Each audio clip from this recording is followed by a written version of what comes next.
Science. This is Rando Science. Yeah, this is Rando Science. Randoscience.com. Yeah, I mean, I think we could just keep saying Rando Science over and over again, and that would be a great intro. You're probably right. Yeah. Well, if you're listening to this at home and you want to support us, you can support us by listening on Apple, Google, Spotify, and you can support us on Anchor or Patreon. So whichever one you're familiar with, there are ways to donate monthly. Yep. It helps us out a lot. Right now, we are literally recording from my apartment with minimal, and when I say minimal, I mean like very minimal, like terrible equipment. Yeah, it's rough. The best thing that we look sort of professional because of the mics and the arms and everything, but that's like where the professionalism stops, really. Yeah. So Comes to a screeching halt after the mics. So we have no shame in asking for your money. None. All right. But yeah, we're doing it. This is our first episode. Welcome to Rando Science. Today we have the very smart, my brother, Ryan McGehee. The very my brother. Yeah. Fatter, better looking. Fatter, better looking brother. He definitely is better looking.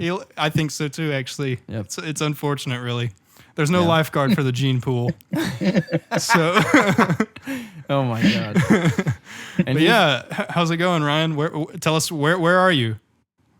Well, I'm in Indiana. I'm going to Purdue right now for my PhD. Yeah, so Ryan's getting his PhD. I know where Ryan is, by the way. We're totally I don't. Part of absolutely the pandering to our audience right now. Yep. But yeah, Ryan's getting his PhD in biosystems engineering. So Ryan, tell us, what do you think, in your own words, what is biosystems engineering? I don't think everybody even knows what that is. Yeah. Well, first of all, biosystems was my master's degree. And that was at Auburn. At Purdue, it's called something different. It's called agricultural and biological engineering. Okay. So they'd probably want me to say that. Yeah, I'm learning something even now about my own brother. Wow. Yep. And so just in general, it's an engineer. That's what it is. So when you think about an engineer and what an engineer does, it's the same thing. It's just we apply it to biological systems, living systems, whereas a mechanical engineer applies it to mechanical design, and we're applying it to things that are living, breathing environment. That's all. So do you have like maybe a concrete example that would like help solidify that in people's minds? Yeah, I mean, when you have someone that is building a house, you go and you'll solicit some design plans. You'll want someone to know what they're actually going to put together in that house. So sometimes if it's a very sophisticated, large building or something like that, you need an engineer, someone that can reduce the complexity down to something simple. Well, it's the same thing.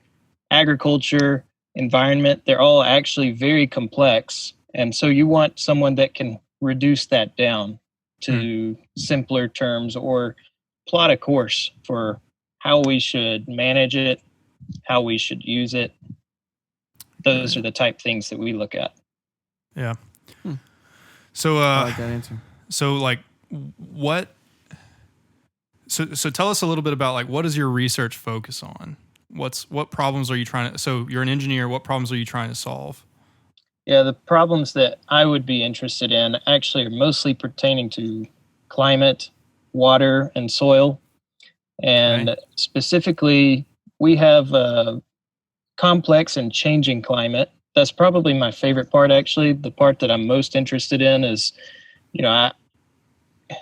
every time that I actually pour my coffee, I'll add creamer to it, and I have these little glass cups. They're double rimmed. They're thermal, and there's a vacuum layer in between to keep it insulated. Right. But when I pour the cream in, you can actually watch the cream go into the bottom of that cup, and it'll actually swoosh back and forth for several minutes. Oh yeah. I mean, it's not a quick thing. For several minutes, it sounds like something a stoner would focus on. Sounds like sit there and just stare at it. You're just like staring at your coffee, appreciating the cream. Yeah, seesawing back and forth. Yeah, what's actually going on is fluids are moving and they're mixing slowly, and Yeah. but they don't mix that fast. That's the curious part about it is people think when you add that cream, it just mixes very quickly. It actually doesn't. Mm. They stay pretty separate. And the climate is a lot like that too. People just assume that, it mixes very quickly. It doesn't. There are a lot of things that keep it from mixing very quickly. And that basically is what drives our climate, because you'll have places that stay hot, places that stay cold. And it's all about trying to equalize those two forces. I see. So when you say mixing, you're talking about heat mainly. Yeah, heat, but also water. Water. It's moisture. Think about places with a lot of moisture, places with not much moisture. That's the same thing for climate pressure.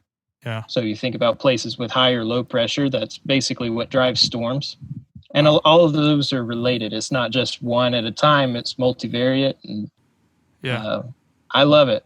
And then what I do with agriculture is I take that information about that complex climate, how it changes over time, and I interpret it for farmers so that farmers can take the complex information of climate and say, okay, this is how I need to manage it now, today, for the next 20 years, perhaps, or the next 100 years, making sure that I'm not losing too much soil to erosion, or I'm not losing too many nutrients and my soil will stay fertile, things like that, so that we can keep growing food. Yeah. And food is important. Very important. Yes. What would you say is like the biggest challenge that farmers face right now as far as agriculture goes? Farming has been and still is one of the hardest livings that you could choose, at least in the Midwest. I actually read a lot about farming in different regions around the world. For example, it was put this way to me. One of my favorite ways was, if you know Midwest farmers in maybe the Southeast, they're some of the hardest working and not very affluent people. You go out west, you see all the people growing fruits and nuts in the very fertile valley in California, and they're some of the wealthiest people you know. And it's kind of interesting how you have that drive and how much the price point that the crop is sold at and the demand for different crops drives all of that. But the bottom line is that farming is very difficult in general. And even the ones that are well off and that make a lot of money, they have a hard time doing that. It takes extreme management to get there. And it's things like, when do I actually plant my seed? Right. Very simple question, right? But you have a late frost or something like that, the crop fails. You plant it and there's a pestilence that comes, or, you have economic factors. We had a trade war with China not too long ago. So you don't really want to plant soybeans because soybean prices were crashing. But in Indiana, we had a wet spring. And what that means is that if you have a wet spring, you can't plant. You can't plant when it's too wet because the seeds will just rot or they won't thrive. Yeah. So you have to push the I didn't know that. I didn't know that either. Yeah. I was like, seeds like water. Yeah, I was like, wait, it's too wet? They do, but not too much. So if you have too much, you can't plant. And or even more importantly, one farmer might have really good equipment and they can get in the field when it's a little wetter. But some farmers don't have that, right? So they can't plant, right? Yeah. So there's inequality among farmers and what kind of equipment they have. So if it's wet, you have to delay your planting date. Well, then you can't grow corn because corn has a longer growing season. Okay. And basically, farmers only grow corn, soybean, winter wheat, oats. So you really have all these like chain reaction sort of things where there's a lot that plays into it. One thing goes wrong in the system, and then you just have no food. Yeah. Yeah. Okay. Or even some farmers, many of them in 2019 was a wet year for most of the Midwest. Yeah. A lot of them left their field unplanted. Really? Wow. Yeah. Yeah. Now, wow. So is that, but I assume there's probably some benefits to that though, where that might be beneficial to the land, right? Where like if you're not planting every year. Yeah, you would want to plant something. You really don't want to leave it fallow ever. Okay. You would want to plant You would want to plant either a legume or something that can fix nitrogen, so that you're getting benefit. So like a recovery year. Yeah, you want something growing. Yeah. You never want a field just empty. Well, that's because the objective function of the entire universe is just to increase heat and entropy. So you got to have something growing. Yeah. You got to have something growing. The objective function of the simulation that we're currently in, Ryan, is just to increase chaos. So Yep. Yeah. That's the whole point. Sure. So planting increases chaos. and I am helping. Hey, I'm on board with simulation theory. Hey, I'm there. I'm here for it. Okay. So in simulation theory, Oh, here we go. what role does farming play? No, I'm just that's a dummy question. A more serious question. There's actually maybe something to that. Farming was because you can't render too many complex environments. So farming Just is just this wide expanse lets of you the just same procedurally thing. generate parts of it. Oh my god. That's a good answer. It's I like just that. is a good just GPU limitations. That's all it is. Yeah. Wow. If you're listening, Elon Musk, we want your opinion. Oh my god. I'm going to say his name in every episode until he comes Until you on. get his attention. Absolutely. Anyway, a serious question. So you mentioned a lot of sort of signals maybe that you could track, like the moisture of the soil or the pressure or the heat. So how much does computational modeling come into, agricultural processes nowadays? Like, are farmers are they more high tech nowadays? Or is it more of an engineering discipline almost? Well, think about it this way. They have free choice over how they manage their farm. So if they want to use their intuition, they can. Right. But if they want to have a very data-driven farm, then they can do that as well. And indeed, especially the larger farmers, so think about it this way. On a per acre basis, you can generate so much cash. Yeah. Right. So it's basically a function of how much land you own and how fertile the land is. But fertility of the land's not a huge factor. It's anyway. Just on a per acre basis. That's the best way to put it to keep it simple. On a what basis? Per acre, per area. Okay, per acre. I got Land you. area. Yeah, acre, hectare, if you're metric. No, I know hectares. We had this like fundamentals of engineering class where we had to convert acres to hectares. That's the only reason I know it. Yep. What class was that? Yep. Fundamentals of engineering mechanics. Was that with are you talking about you mean with Dr. Schwartz? Dr. Schwartz, yeah. I love that guy. Yeah, what a guy. I know. He's great. So just side note. This semester, so COVID hit like right after spring break, and Dr. Schwartz is like this kind of older guy.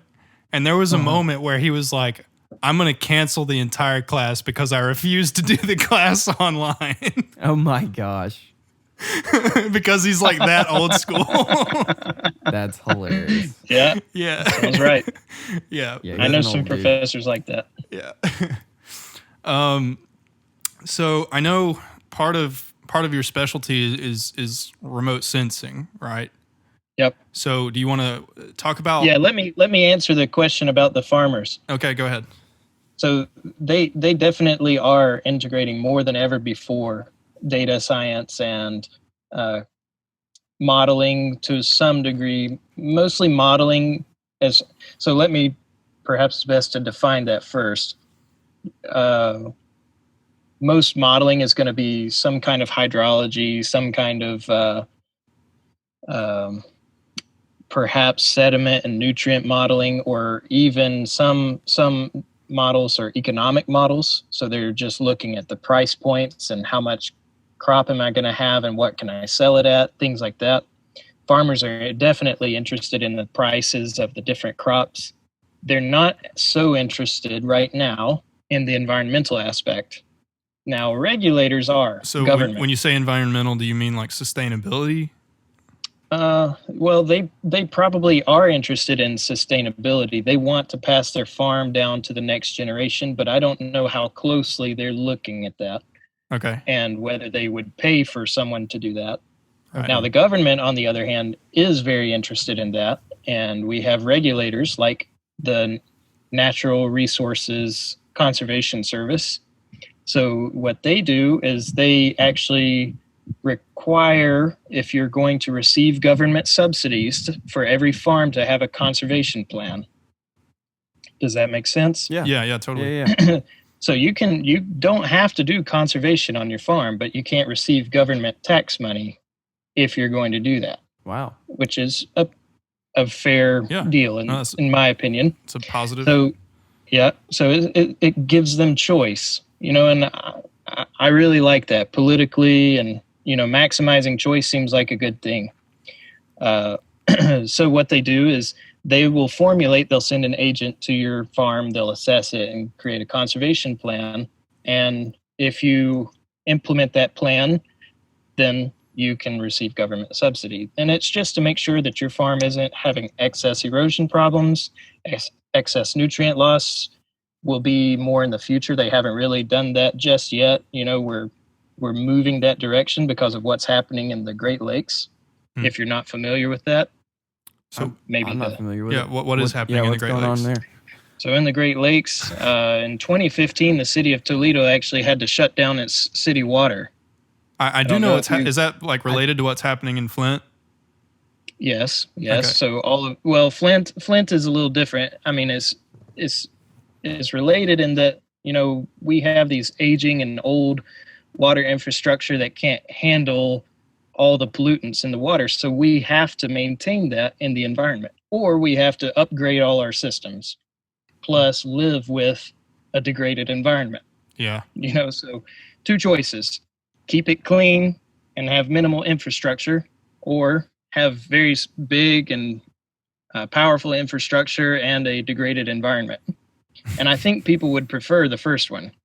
Yeah, most likely. I would say so. I mean, you want to drink dirty water? I don't want to drink dirty water. I don't want to drink dirty water. They have signs. They have signs on the lake that you should not drink, swim, or touch the water. Oh, God. In places, yes. It's that bad? Like you can't even touch it? Yes. Wow. It is toxic to humans. That's ridiculous. That's crazy. So I have pictures of the research and of people going out on these lakes when there are big algal blooms. And what it is that algae grow when you have an excess of nutrients in the lake. Yeah. Okay. So the thing that algae needs to grow are basically phosphorus, nitrogen, sunlight, and some food source. Some substrate. Right. The food source is photosynthesis, right? Right, yeah. For most algae, and then you have bacteria, they need the algae, right? So everything needs a food source, and it needs those nutrients to be able to grow. And the thing that's usually limiting algae is either nitrogen or phosphorus, and it depends on where you are in the U.S., which one of those is limiting. But in the summertime, when you have plenty of sunlight, and when you have those nutrients there, you get algal blooms. And if they're bad enough and come in high enough concentration, cities can't withdraw the water. Okay. Because those algae produce what's called microcystin, and it's toxic, very toxic to humans. Wow. And actually, in Florida, they have another version of it, a different algae that creates what you might have heard of as red tide. And it gets so bad there that you can't even breathe the air. Wow. So it releases ammonia into the air.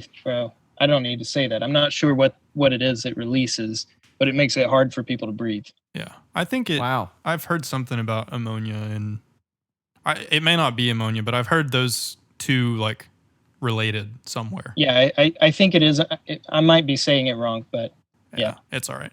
We could fact check you, but we won't do that. Fact check me because we like you. I'd rather know.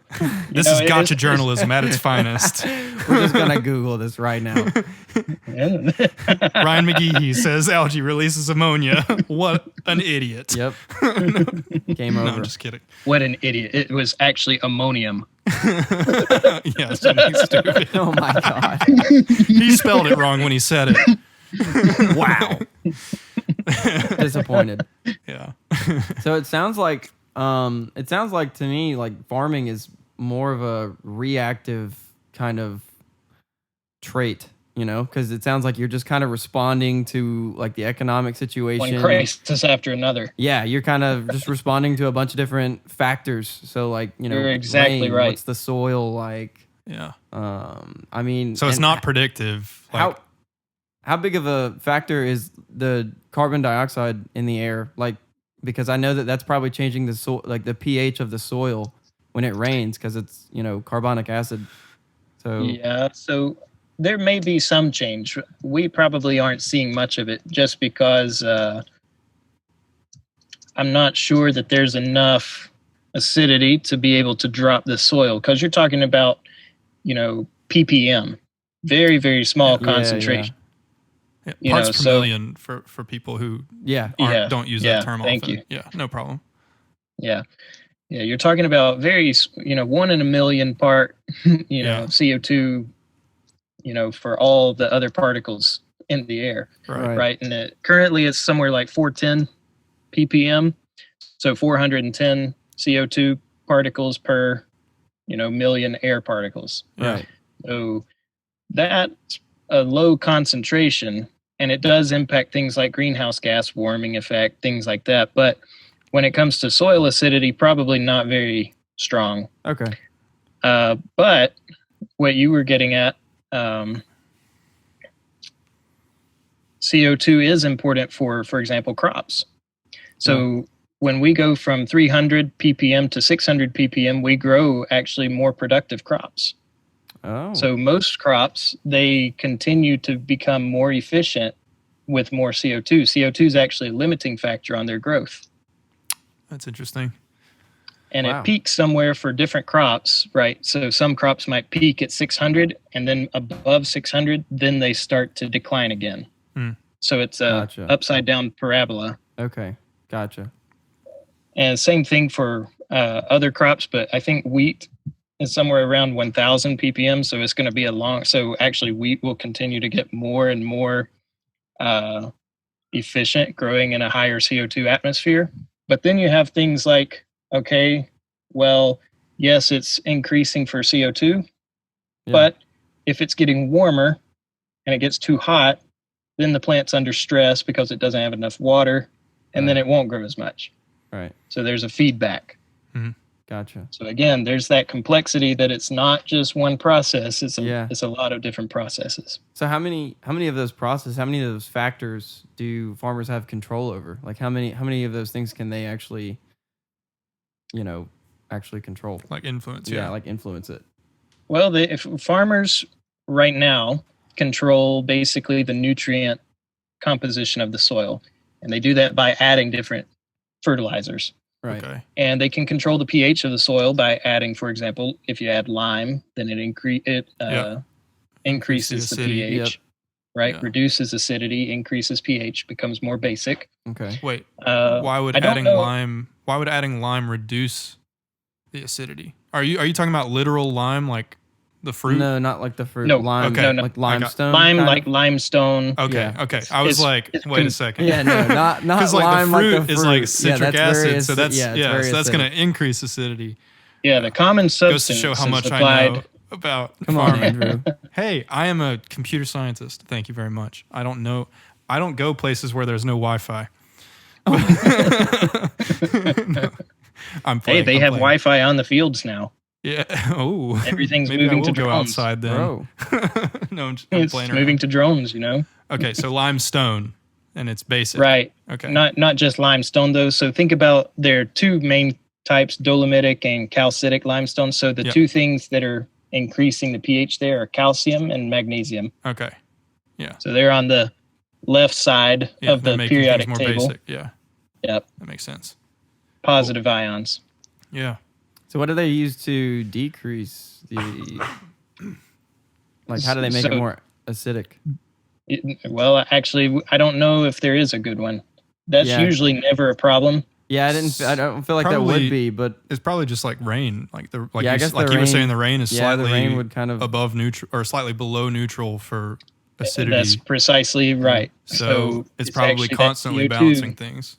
CO2 would be not in CO2's form. CO2 is stable. Right. Right. but it would have to be through carbonic acid or some kind of from the rain form of acid. Yeah, that's really neat. Cool. Yeah, but I actually did. Like I said, I don't think that that's strong. If you put too much lime on your field, I don't know what you do about that. If you got what? If you put too much lime on your field, I don't. I'm sure there's something, but I don't know what you do. Yeah, there's probably a way to add low grade acid. There's probably like a detrimental level of like once you reach a threshold, it's like, all right, that field's just fucked for a little while. Until the earth figures it out because we messed it up so bad. Yeah, the earth's gonna have to solve that one for us. Well, I know that the problem has been solved because, for example, concrete plants use a lot of bases, and the water coming out of a concrete plant will usually be concrete, like a mixing plant. Oh, okay. Concrete, asphalt. Yeah. Okay. The water coming off of those can be up at pH 8, 9, 10, and they have to do something about that because if that mixes with the fresh water, it kills all the fish. Okay. Oof. So, there's a cool one. Sorry, I just thought of a cool question. So, are you familiar with like hydroponics and aquaponics? Yeah. Like, so talk a little bit about that. Like, what role do fish play, or fisheries play in like plant life, in vegetation? Like, how does that? Can you maybe explain like a hydroponic system and like what's going on like in that cycle? And if this is like outside of your expertise. It is outside my expertise, but it is not outside my field. Okay. Yeah. So actually one of the classes I took was for aquaculture specifically. So I actually do know how to build a fish pond and how to grow and maintain fish. So agriculture on land, aquaculture, fish. Right, yeah. So the idea behind aquaculture is we are overfishing our oceans. Okay. Right. So we're basically at maximum capacity, taking all the wild fish that we can to keep it sustainable. Okay. And actually overfishing is we're taking out so much that there won't be enough fish to repopulate next year there was this year. It's like the population dynamics. There's like an equilibrium. So the answer to that was aquaculture. Okay. We're going to now build farms and purposefully raise fish so that they just reproduce very quickly in as small a space as possible. Now, hydroponics is what can we do about, need some more background on the fish. So fish, like agriculture, there are a lot of parallels here. When you start to grow a fish, what do you need? Food. Yeah. Oxygen in the water. Some level of temperature, I'm sure. Right. Well, generally, they're pretty resilient, but there's probably the Arctic, for example. Fish. Well, do you know why fish generally like it colder? Why? It's actually because of the dissolved oxygen content in water is higher in colder water than I have heard that. That's why it's like more refreshing to drink cold water than it is to drink hot water. Because there's more oxygen in the water. That makes sense. Yeah. Yes, exactly. That's precisely it. That's cool. And these fish, you can actually see them on a really hot summer day. They will come up to the surface and even jump out of the water. And it's because they are suffocating in the water because it doesn't have enough oxygen. So is that because they've tried going deeper and then they're still deoxygenated? So there's another function. So think about where there is diffusion of oxygen. It's going to be at the surface, at the atmosphere, right? But that's also where there's going to be heat exchange. Right. Well, there's heat exchange everywhere. So that's the surface. That's It definitely changes the fastest. Yeah. So at the surface, that's where dissolved oxygen is the highest, and it will decrease from there going down to the bottom of the lake where it will be basically nothing. And the reason it's nothing is because fish poop, bacteria grow at the bottom, they consume the oxygen, there's nothing left. Wow. Okay. So see, I guess I would have thought that if a fish had gone, that's interesting because that really does illustrate like how complex of a problem it is, I guess. Yep. Or how complex, maybe not how complex a problem, how complex the environment is like, I would have thought we had just said that colder water has more oxygen in it. So then I would have thought, okay, you go deeper in the water. Now all of a sudden there's just oxygen everywhere. But Nope. it turns out that's not the case.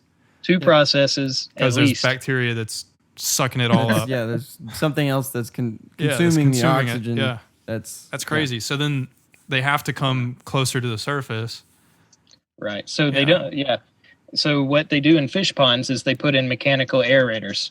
Okay. So they will either do one of a few things. They have several options. They'll take oxygen or just air, not oxygen, but just air, and they'll pump it down in the bottom and bubble it up from the bottom in these little small nozzles, and those bubbles will diffuse as they rise to the surface. Yeah. And they try and do that in a lot of little nozzles in the pond. Another way is if you have something that's, smacking the surface of the water, trying to get air to mix in with the water more, things like that. Yeah. It's actually something a lot of wastewater treatment plants have. If you've ever seen a wastewater treatment plant, some of them, they actually use the elevation of the water falling over several steps going down to try and make it splash as much as possible. And what they're doing is they're actually trying to increase oxygen diffusion. And it's so that the bacteria will grow on the human feces and consume it so that it will be gone. And then you have all this bacteria in the water. And for example, at City of Auburn, they use ultraviolet light to kill that right before they send it into the natural streams. wow. Yeah. Wow. It's such a complex system. Yeah, there's so much that goes into just like that's just like behind the scenes. Water. Yeah. Just like how people get water. Y'all know what the Jubilee is? Y'all heard about that? By the way, that's wastewater treatment. No, I know. We do more for water treatment. For like drinking water. Drinking water, right? And then there's wastewater. So there's like the level that we get it to drink, and then there's the level we get it to put it back in the environment. Where it's like, this is no longer just absolute, completely toxic sludge. Yeah. And what's really interesting is that a lot of cities, they are just putting their wastewater down for the next city below them. Wow. So there's not a whole lot. There's not a whole lot of incentive. There's not a whole lot of incentive at the headwaters for these people to keep the water clean. Yeah. Yeah. So I think I would be like, I feel like it'd be a huge missed opportunity if we didn't talk to you about sustainability, because I think that's kind of like, I mean, coming from like knowing you as my brother, that's kind of what got this whole thing started, was you got interested in sustainability. Yeah. So maybe a good question to start that is like, sorry? Leaving my AC at 87 degrees. God, I hated that. Oh my God. There was a while where I would come visit it. So for people listening at home, Ryan did his undergraduate at Auburn University, and I would come down and visit him.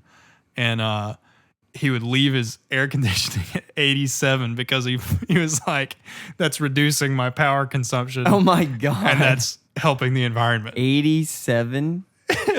I would melt. I was dude, you couldn't sleep because you were so sweaty. Absolutely. I would you might as well sleep outside at that point. He had a leather couch. Oh no. So I was like, I was stuck to that thing the next morning. There's that noise you did. That noise is in our trailer. Oh yeah. Oh yeah, it is. I forgot about that. Dude, that was the stickiest sleep you ever got in your life. That's gross. And we had all the windows and the front door open to let the breeze come in. I just can't even imagine how hard your refrigerator had to be working. Oh yeah, your refrigerator was busting its ass. But back on the topic of kind of like oxygenation. Okay, yeah, you go. Just a quick fun fact. I don't know if do y'all know Daphne, Alabama? No, I don't. I'm familiar with it. You know why it's called the Jubilee City? No. Do you not know what? Okay, so the Jubilee, what they call it, is basically maybe a couple of times a year. I'd have to Google this to actually like fact check myself, but I think it only happens 2 places in the world. Yeah. And Daphne, Alabama, is one of the places, and the other place might be in like Japan or something like that. Is this something to do with fish? Something to do with fish. And what happens is the oxygen in the water, the dissolved oxygen in the water, starts like basically like disappearing and like forcing the fish onto land. Yeah. And they literally jump out. They're literally just killing themselves. They're just jumping onto the land to get more air because they're suffocating in water. Yeah, because they're suffocating. And it happens a couple of times a year. I think a couple of times a year. in Daphne, Alabama. And I have heard of this. else. I didn't know it was called Jubilee. It's called the Jubilee. And they'll like literally jump into your boat kill and themselves. stuff if you're like just out trying fishing as hard as they can to get out of water. Yeah. Because it's killing them. They're running out of oxygen. That's so cool. I mean, it's not cool for them, but it's cool. You said 2 times a year? What? I'm trying to figure out how often it actually happens. I think Ryan's got a little twinkle in his eye because he's about to drop some knowledge. I don't know how often it actually happens. about why it happens 2 times a year. No, don't worry about it. I'll leave it for next time. Oh, okay. Oh, wow. He's already planning We'll talk for about next time. we'll He's talk just about really- temperature. We'll talk about temperature modeling in lakes next time if you want. He's doing that thing. He's doing that thing where people are like, "Hey, I got something to tell you," and you're like, "What is it?" And they're like, "I'm not going to tell you." I hate those people. If you're one of those people, you can sign off right now. Don't even listen. Yeah, fuck you. No, just kidding. Just kidding. We love you. I mean, Please stay and give us money. Yep. We need your so money. I told you dissolved oxygen usually at the top and cooler waters usually at the bottom. Well, that's not always true. Okay. There's another process. Okay. Yeah, I'm interested. You know. I mean, we can talk about it now if you always- want. I'm down. Warm air always rises, cold air always falls. Right. Right. That's the general trend. Yeah. Same thing in water. Okay. Warm water rises, cold water falls. There is a point every year for lakes where the surface temperature. So let me start over. It's complicated. I don't know how much we want this to take up the podcast because it could be, I do. I want to talk to you about sustainability. A little bit. Now or later. Which one? I mean, we can go ahead and talk about it since we're already on the topic. Yeah, might as well. Let's do it. We'll save sustainability for another talk, I guess. Yeah. I mean, we can. I mean, Or we can talk about how it- much time do you have? Yeah, we'll see. Just go. Just go. All right. Do it. So when it's really cold outside, really cold, wintertime, maybe this doesn't happen in all southern lakes because the wintertime doesn't get cold enough, right? But it definitely happens in northern lakes. Okay. So it's so cold outside that you can get ice to form at the surface, and it's colder at the surface than it is at the bottom, Right. right? So Yeah. Got it. Okay. Because the warm, surface is warm ice. water rises Yeah. and cold water falls, right? So what happens when the whole surface is iced over? You're not getting DO diffusion. Yeah. The whole thing's dropping down. That's why fish migrate. Okay. Fish migrate because if they stayed, they'd die. There wouldn't be any dissolved oxygen, even though at that temperature, that oxygen is The dissolving. temperature is more conducive of having oxygen in the water. Right. Yeah. Right, to maintain that oxygen. Because it's colder. Yeah. Right. But you've got this thing where you've got the cold water on top and the warm water on bottom, so it's kind of cycling, Okay. right? So you're getting the warm water from the geothermal heat just from the earth. Yeah. Right. And it's colder outside, but it's always falling and rising. So it's kind of churning. Yeah. Because In the so wintertime. it'll rise because it's warm, and then once it gets to the top, since bet you it's get some iced pretty over, gnarly it'll cool back currents in there. down. Yeah. Right. Well, there's a point in the year, and it's called temperature inversion of the lake, and it's when actually it's warmer outside than it is in the Earth's surface. The geothermal heat from the Earth. Okay. Right. So it's warmer. So then you have that flip, Right. and then the water from the bottom rises, and the water from the top falls, and it doesn't cycle anymore. Yeah.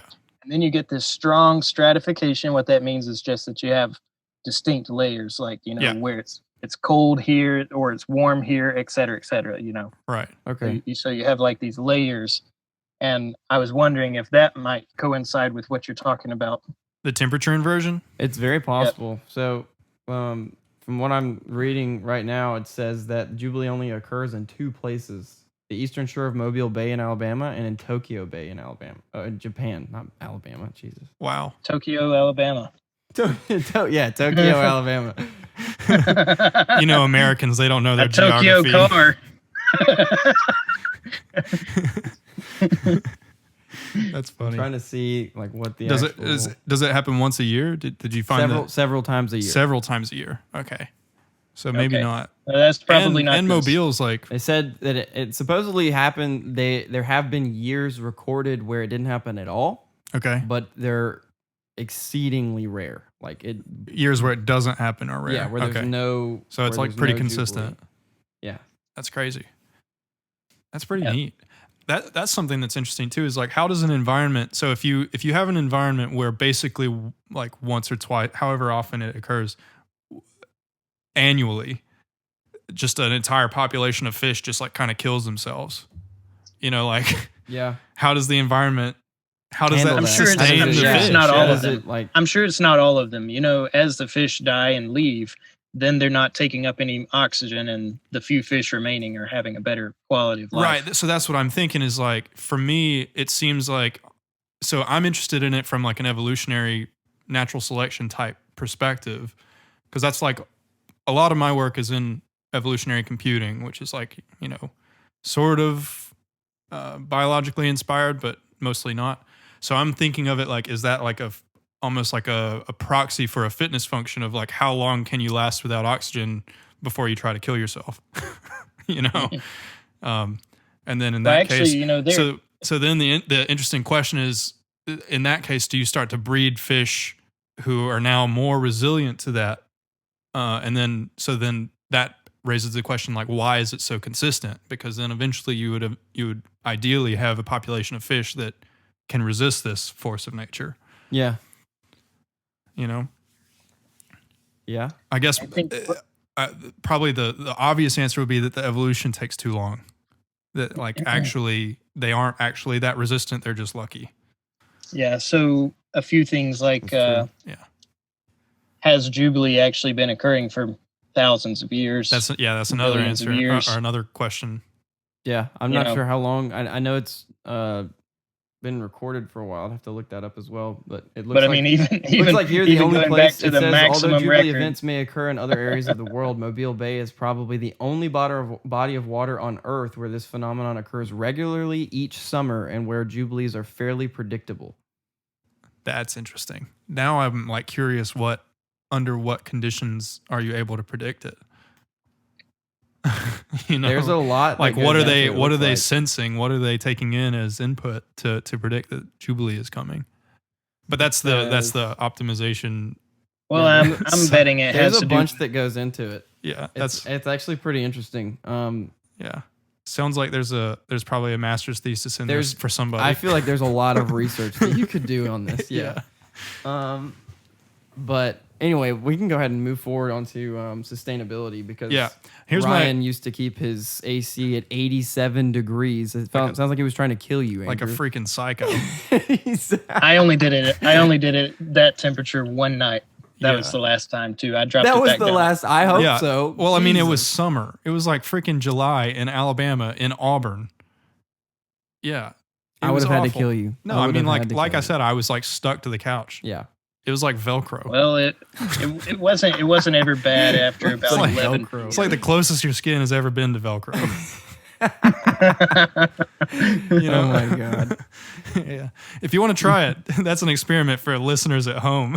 Crank your AC up if you're in the South and sleep on a leather couch without a blanket in between you. Oh God. Anyway, so here's my question. I want to say something. Go ahead. I want to say something.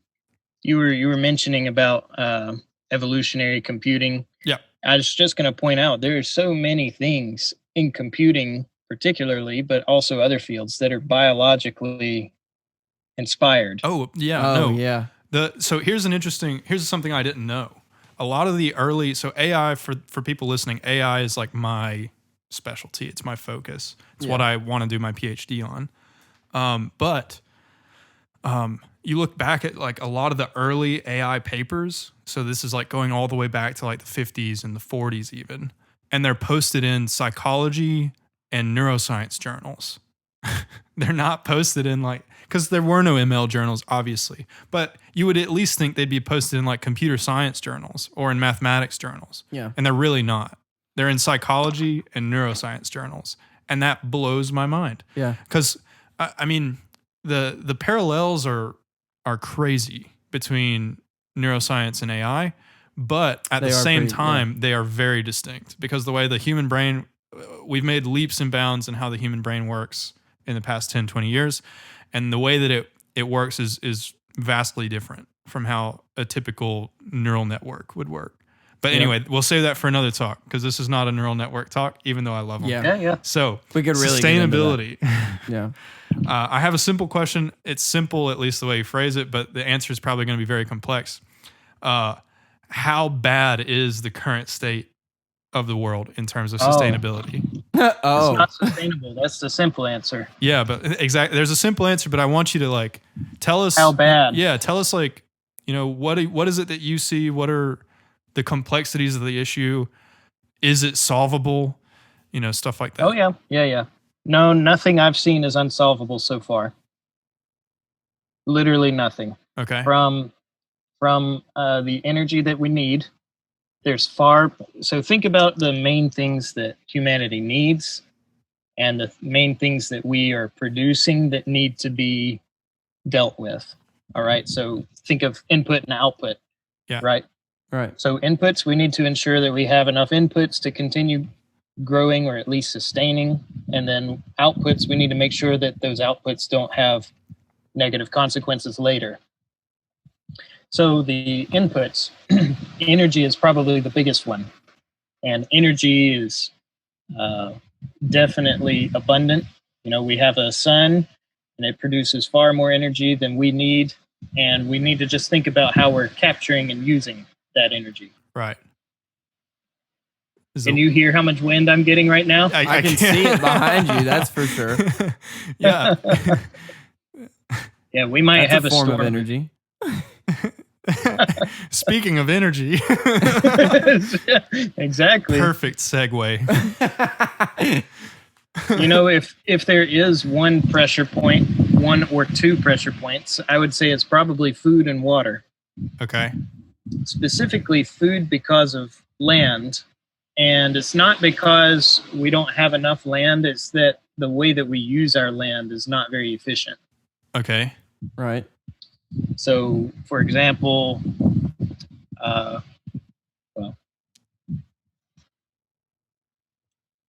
when we're doing farming, we're not always doing the most efficient management, right? So we'll only do what we need to.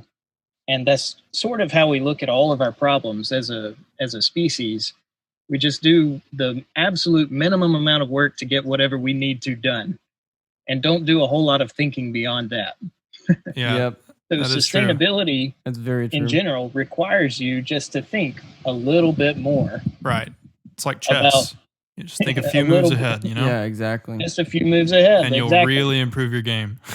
I think it's pretty obvious now that like through the Industrial Revolution, they just were not thinking ahead at all. They were like, oh, look at all this technology that we're innovating. Let's just like throw it out there. It's something that blows my mind is like you go somewhere like Europe and like the infrastructure for like trains and monorails and stuff is just there. Yeah. And here it's just not. Like it's just everything is cars. For that. Sorry? There's a reason for that. Why is that? Is because the automobile was invented here and we built everything for roads first.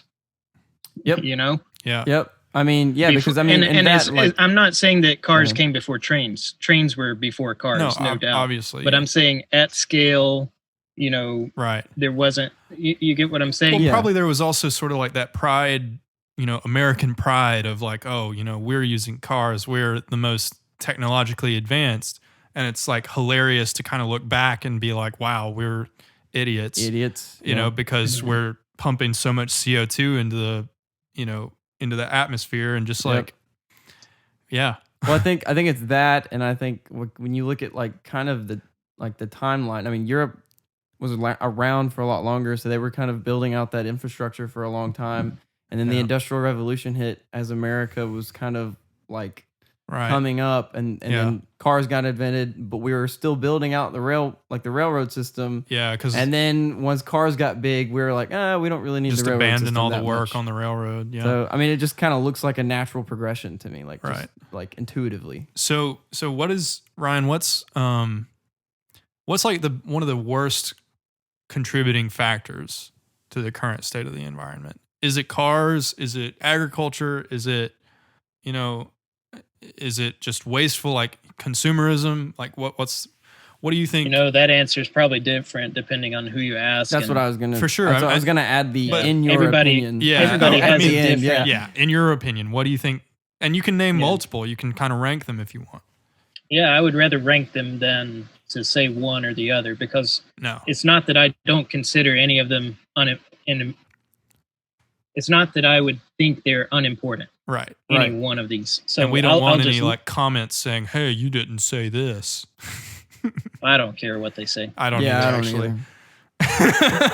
As long as you pay us, we don't care. Like I said, we're shamelessly asking for your money, everybody. We don't even have a tripod. Anyway. We would love a tripod. We're using a rolled up napkin taped to a rolling chair to support Andrew's phone to film this. Yeah. Anyway, Ryan, contributing factors. Yeah, so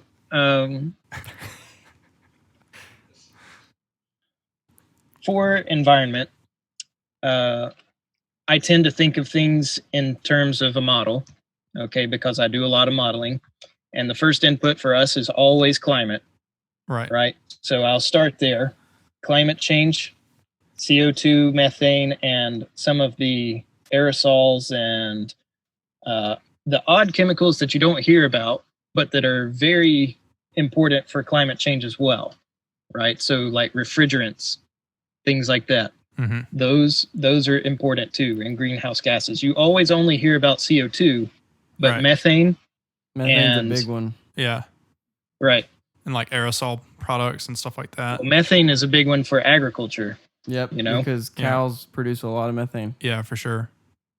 Yeah, and actually I just read something the other day that a lot of frozen lakes in the northern US, Canada region, if they were to thaw and bacteria were to get warm enough that they start to decompose the organics that are in the lakes, they'll release 10 times more than the methane we have in the atmosphere today.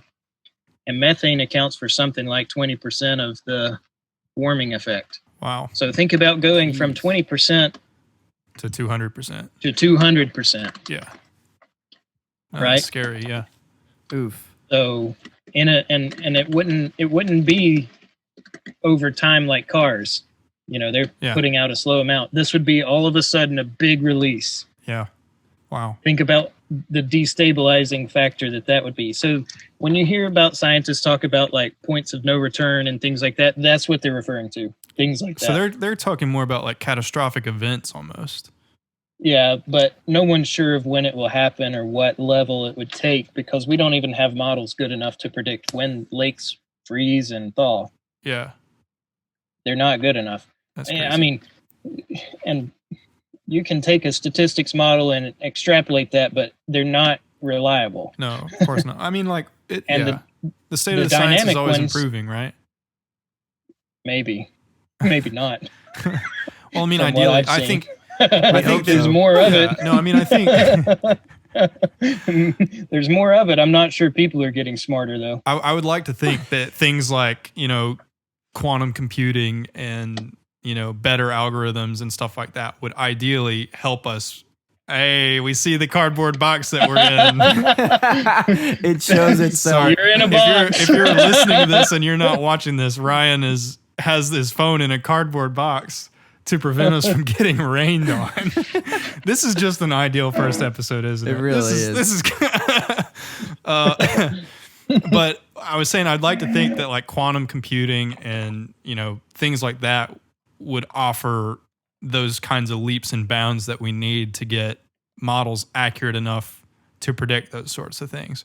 Because hopefully hopefully there's an algorithm out there that would do that. It's just that it's not computationally efficient enough yet, Yeah. You're not there yet. Well, maybe not. I don't know. Like I said, it's your field. So so computationally, that is a limitation still. Yeah. But it's more than just computational limits. There are physical limits, and that's why I have a job. Yeah. So at the point that all of the physics gets defined, then all the physical scientists lose their job. Yeah. And that's fine. it'd be good to be worked out of a job and to know what's actually going on. That's true. It would probably benefit a lot of people. Probably. Yeah. I mean, and so go ahead. Go ahead. Okay. Well, the nice. I've gotten really good at timing my responses to the lag of all these meeting calls that I have. There was one. It was.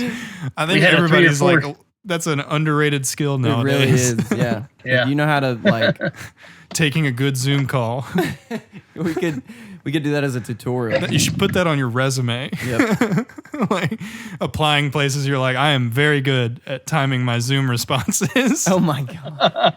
To the lag. Yeah. It's really hard when it's Zoom responses. It's really hard when it's 3 or 4 seconds. I'll say that. Yeah. Anyway, I'm going to have to move under the box a little bit more. That's all right. Is it starting to rain? Oh, it's been raining. Oh, well, I mean, if you want, you can take us inside. He's so casual about it.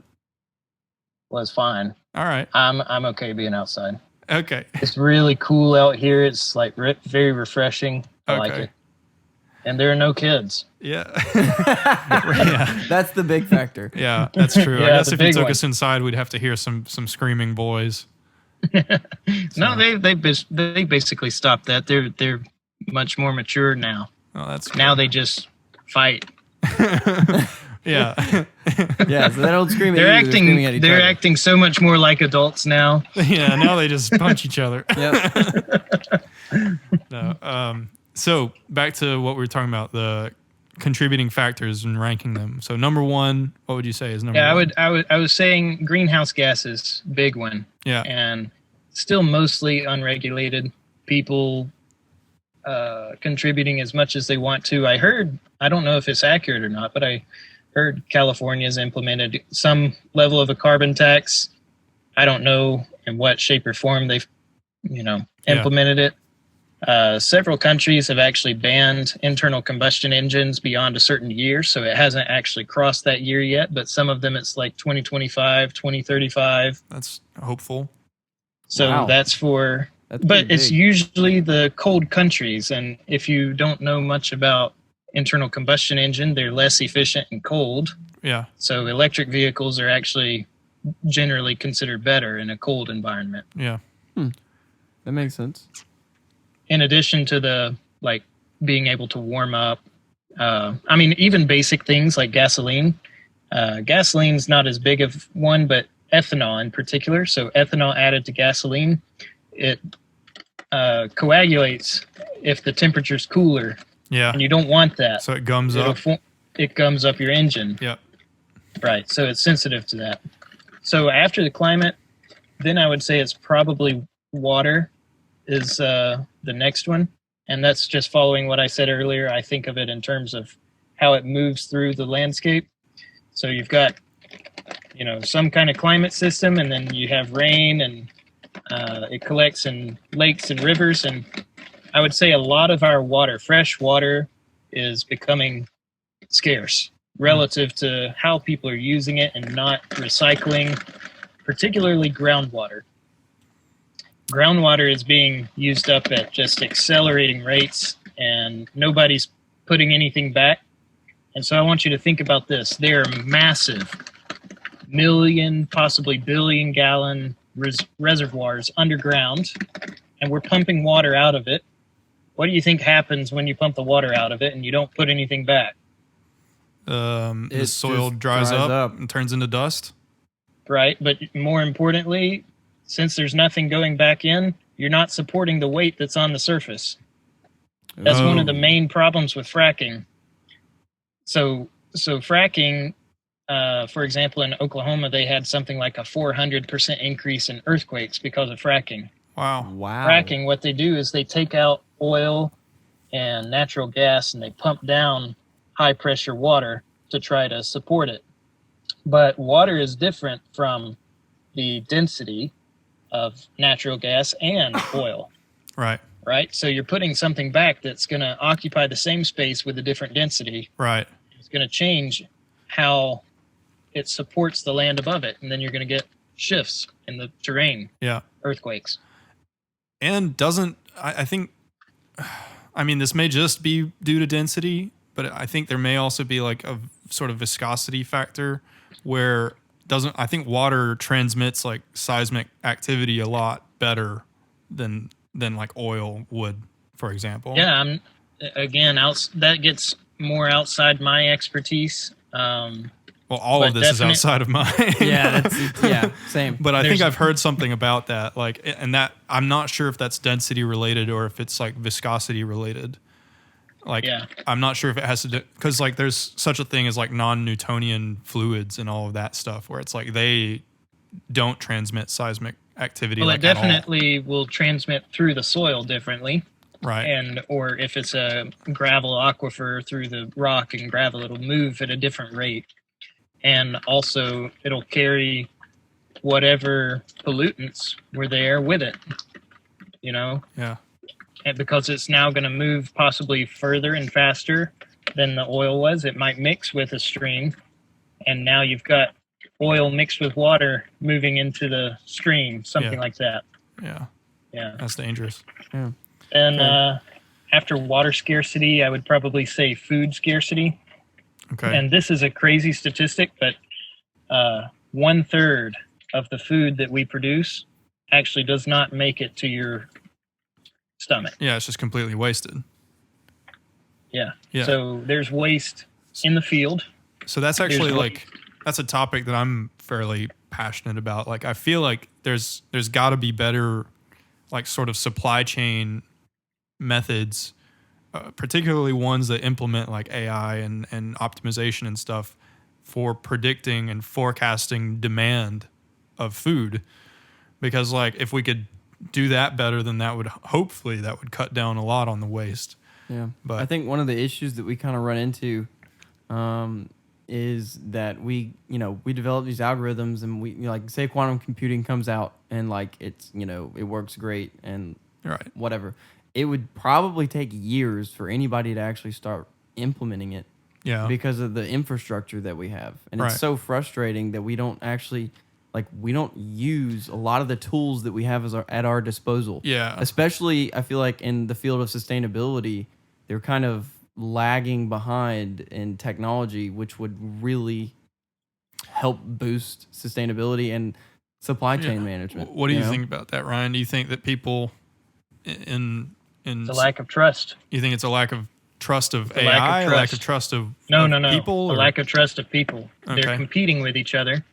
You have computer scientists that don't appreciate physical scientists and physical scientists that don't appreciate computer scientists. Yeah, we've talked about this. They say, for example, the people that I have worked with in China, they actually they have a name that they call programmers. They call them code farmers. Code farmers? Wow. That reminds me of Dr. Umphris. Ugh. Yeah. Oof. What a guy. Yeah. He calls them code slingers. It's a little demeaning to me to say that. Code farmer. Yeah, no, for sure. So you've got these physical scientists that just have no appreciation. They're like, the only thing that has value is physical models, relationships, and who can come up with those and figure those out. Right. And I'm like, it's not right. That's one thing that I love about computational neuroscience in particular is like neuroscience is this very physical science that's like rooted in biology and anatomy and and all of these sort of like chemical interactions and transmissions and stuff. But then they have this sort of deep appreciation of like AI is driving neuroscience forward and neuroscience is driving AI forward. And it's this very supportive relationship, but so you've got people in sustainability that think that computer scientists don't know what they're talking about. Is that what you're saying? No, don't appreciate their contribution. Okay. They're like, so what if it runs faster? So what if it is I see. A little bit more efficient or you see what I'm saying? Yeah. Right. And there are definitely people that do appreciate it, by the way. Right. It's just that you always have those two groups. Okay. Yep. So and it's hard, I can't control my peers and say, hey, you're wrong. You should integrate computer science more in your work. Yeah. Sure. And I just think that people should be like, and I know it's probably coming up in the next generation or so, but people Like just the lack of ability to operate a computer at all is like such a problem. So let me ask you a very basic question. If you were working on a project with a physical scientist on some solving some issue, some model, who's first author? Who contributes more? See, and that's why I kind of like. So who contributed more? Well, I mean that varies from project to project, but I mean, there's always the option of like you put. How do you know how much you contribute if you don't appreciate the work that the other person is doing? You don't even know about it, really. Yeah, it becomes an issue of like, but See, my perspective, and I don't expect everybody to see it this way, but I'm kind of the type of person that's like, you know, as long as we solve the problem, I don't care like who contributed what. I mean, right. I'm going to try to contribute what I can to try to solve the problem, and I assume and expect you to do the same. You can also kind of like this is hinting more at some political issues within academia, I think, than, you know, perhaps this overarching respect across fields. Yeah. But most of the projects that I've worked on in academia have actually been cross-functional, and they've been like, I've been working with biologists, or I've been working with, you know,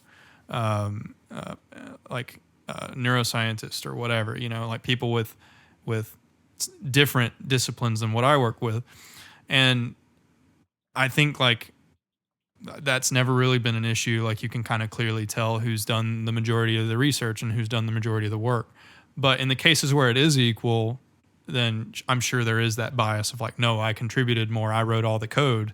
And then there's somebody who's like, no, I contributed more because I knew everything about equation. All the physical models that are at play. And but yeah, I would also say, so not to get into too much about academia and the political aspects of it, but I'll also say nowadays there's kind of there's mixed perceptions, right? There's like first author is like really good, but then also being last author and being the one to whom correspondence is addressed has this sort of stigma attached to it where it's like, oh, it's this person's lab, you know?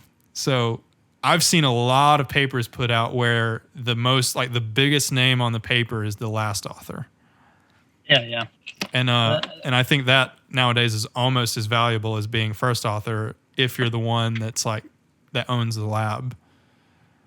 You know, I'm sure people would disagree, but I think it's different by field. That's true. I think in CS, it's like there's also a little bit of that where it's like if you're the one that owns the lab, then, you know, you get a lot of the credit. But yeah, I can tell it's really starting to rain a little bit more there. So we'll wrap this one up. Thank you so much for coming on, Ryan. It's been great. Glad to be here. We'll definitely have you back because I want to hear more about, you know, some of the temperature modeling you were talking about with water and some more about sustainability. I'd like to kind of get into the nitty gritties because the nitty gritty. I enjoy especially talking about like energy consumption and like new sources of energy and like, you know, what people think the best solution is as far as energy. Right. So. And next time maybe we can talk to you more about some of your like computer science related experiences within your cross-functional field.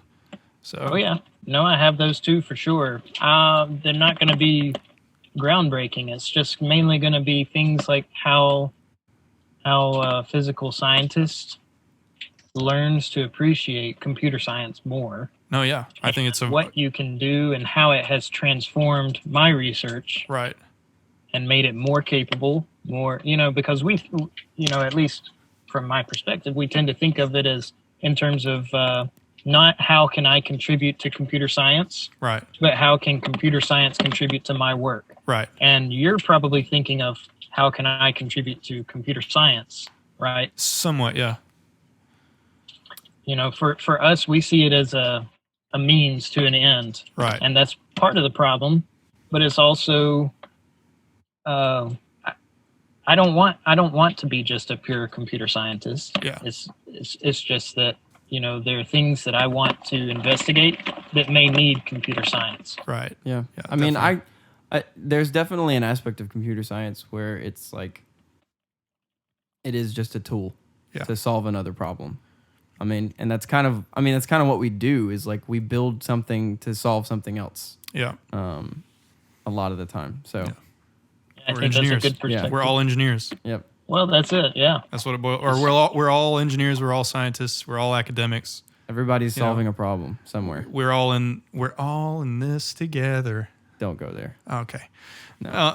This isn't High School Music. Musical. Ryan, if you want, you can take a minute and talk about what's going on in your life, talk about your work, promote something.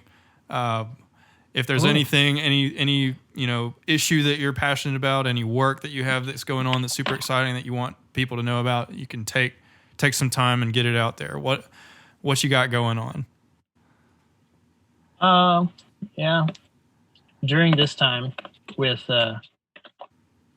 pandemic and massive protesting in the U.S., I would encourage people not to be the two worst people in the world. And that is a hawk and a troll. Okay. Don't be those people. What do you mean by that? Yeah, I'm going to need some details there. Well, I'll put it in terms of masks because that's an issue going on right now with people. Right. A troll is someone that they know that it's going to cause an issue not to wear a mask when they go into a place, and they do it just to stir up trouble. And right. Yeah. Just to mess with people. Like, haha, I'm not wearing a mask. Just to mess with people. Like, yeah. They don't mind doing it, but they do that anyway. Yeah. That's a troll. And then a hawk is someone that they see someone that's basically complying, but they're calling them out on very little things. Like they might have their mask off a little bit before they sit down to eat in a restaurant. Nitpicking. I was in TJ Maxx the other day, and I was kind of worried that somebody was like, I had a coffee in my hand, right, and I would pull up my mask and take a sip, right, and I was worried that somebody was going to be like, hey, don't pull off your mask to drink that's your a hawk. coffee. That's a hawk. Yeah, that's a hawk. Nobody ever did, but I was right. I wonder if somebody's going to call me out for I think that's good advice. Everybody, so don't be those two people. Yeah. Yeah. Everybody listening, don't be that person. Yeah. Don't be a hawk. Don't we be a hate troll. both of you. So to generalize, just don't be a dick. Yeah. Yeah. Everybody love everybody. Yeah, but people don't know what that is, and so I'm telling you, that's a hawk and a troll. Yeah. And you have those people for every issue. Yeah, that's so true. I mean, every issue. You really do. Yeah. I think that's good. I really like that. Yeah. Don't be a hawk. Thank you, Ryan. That's troll. good advice. Everybody, let's have a little more understanding for everybody, and we'll eventually get through this. I agree. Yeah. And I also Exactly. I really like I think it was really inspiring what you said about like kind of wanting different scientists from different disciplines to work together and not compete so much. Like my science is more important than yours. No. Like, well, I do like I like competition. Yeah, absolutely. Competition is healthy. Yeah, competition without understanding is probably detrimental. Right. I like that. Yeah. It's like support. It's supportive competition. Yeah. Supportive competition as to like if you and somebody else are trying to solve the same problem and you both solve it, but one person solves it better and more efficiently, maybe you should congratulate that person. Yeah, maybe a good way of saying it's like you've heard like some people compete to win and then some people compete to beat the other guy. It's like, it's okay to try to win. It's not okay to like try to beat everybody else down, Yep. But yeah. Yeah, I mean, it's realizing that we all breathe the same air. Right. And, if you put your competition out of business, is that actually better for you and everyone else? Right. Yeah, maybe not. Nope. Maybe not. I don't think so, personally. Yeah. But, yeah. Yeah. I mean, it's actually dealing with a very fundamental issue. Yeah. It's dealing with an issue of sustainability. Yeah. Everybody has to realize, like, I play a part in this. Yeah. And inequality. Inequality is a big issue, and actually we have never figured out how to raise the standard of everybody uniformly. Yeah. Yeah. We have figured out how to raise the mean, right? The average. Because I would definitely argue that we have better life today than we've ever had before. Right.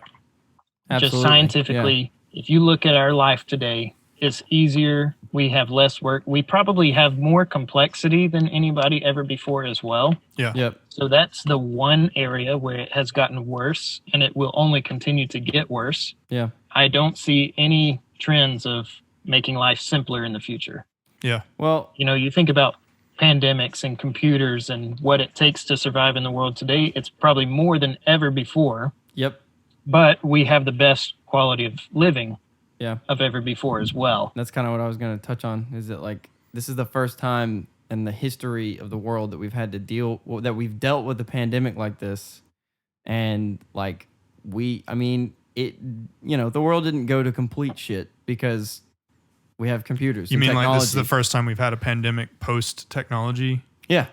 It's the first time we've had a pandemic where we've been able to have postmodern computers. Postmodern computers where we are able to hold conference calls and classes were still where able you can to kind of work keep still. going. Yeah. Work is still able to flow. You know, I mean, the stock market didn't completely crash. I mean, it was pretty damn close, but yeah, it took a huge dip for sure. Oh yeah, a huge dip. Yeah, I like that. It's good advice. It's good encouragement to end on. It makes me happy to know that there are people out there like you, Ryan. Yeah. That's all I've got to say. Thank you. Wow. Yep. He's blushing. You can't see it if you're listening. He is literally tearing up right now. Could be the rain. I'm in favor of having as many people out there that will listen to both sides of an argument and take the time to understand both sides, even if they never can really learn. Yep. One of the issues we're facing today that, there's definitely people that will never be able to understand the other side. Right. They're 100%. Yep. But you can take the time to listen and you can voice your opinion, and hopefully we're not going to, go back on free speech. Yeah, let's hope. I really hope. Let's not do that. Yeah. I mean, if we go back on that, then I don't know how this podcast is going to survive. We're fucked. That's a good note to end on. All right, Ryan, thank you so much. I'll see you around. Yep. Bye, guys. Bye. All right, see you, man. Well, Andrew, we did it. That was our first episode. Thank you so much, everybody, for listening. Yeah, thanks for tuning in to Rando Science. Yeah, if you want to check us out, you can follow us on Instagram, follow us on Twitter. You can listen to us on Apple, Google. But guess what you can't do? What can you not do, Dylan? You can't follow us on Facebook. Yeah, because we're not on Facebook. Because Facebook sucks. Yep. There you go, Zuck. Terrible platform. Hope you're listening. Yep. Even though you own Instagram and we are on that. But so don't ban us. But yeah, go follow us, support us even if you want to pay us to do this and help us get necessary things like a tripod. Yeah. Or and we're coming up with some incentives for you guys. So like t-shirts, stickers, just depending on how much you donate. Those kind of things. Yeah. Just little, maybe even koozies. Here's the beautiful thing. Cool. Like all of our platforms are all on our website. So we've done all the work for you. Just go to randoscience.com, click on whatever it is that you want to do. If you want to follow us, if you want to listen, if you want to pay us. Every link is there. We love you. We do this for you. We're also on, this is random, but we're also on Stitcher, which is an Android podcast platform. Yeah. So we have a ton of platforms. Yeah, we're on like 6-7 platforms. You can find them all on Anchor, which you can find on our We'll probably website. just keep adding more and more platforms as they're free, Yeah, exactly. So thank you guys so much. We hope you enjoyed it. We will see you next week. Yep. See you guys.